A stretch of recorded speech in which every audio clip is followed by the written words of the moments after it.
Similarly, a number of other powers have been taken by the Commission.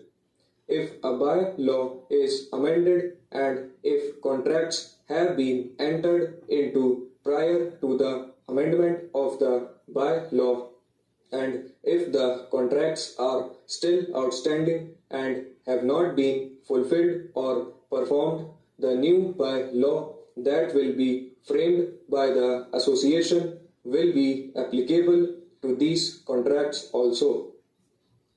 You cannot imagine a more drastic step, where parties have already entered into certain contracts. Certain new additional conditions are imposed after they have entered into them and before there is time for those contracts to be completed or performed.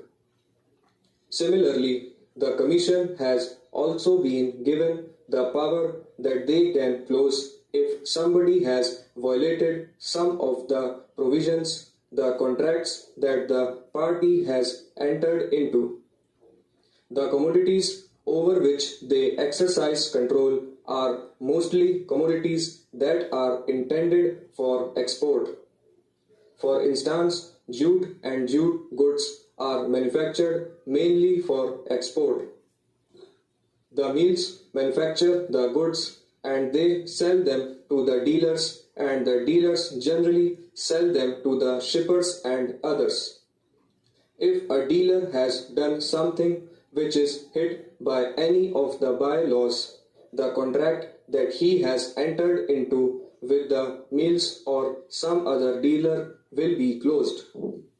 What happens then to the shipper who has entered into a contract for supply to foreign markets? He cannot get the goods and therefore he has to get them from somewhere else at a very high price, and the result will be that our export trade will be affected very much. In this connection, I would mention that I have got here copies of telegrams sent by the Chambers of Commerce in the United States of America, the United Kingdom, and Australia, etc., the countries which generally purchase these goods. They are very much apprehensive that the whole trade will be affected. Recently, an order was passed by the Forward Markets Commission directing that a certain amount, a very high amount, should be deposited in cash in respect of contracts called long positions by the purchasers. The amount is so heavy that very few persons can deposit it unless they are very big people. Similarly, that fix up the price of jute at a certain amount.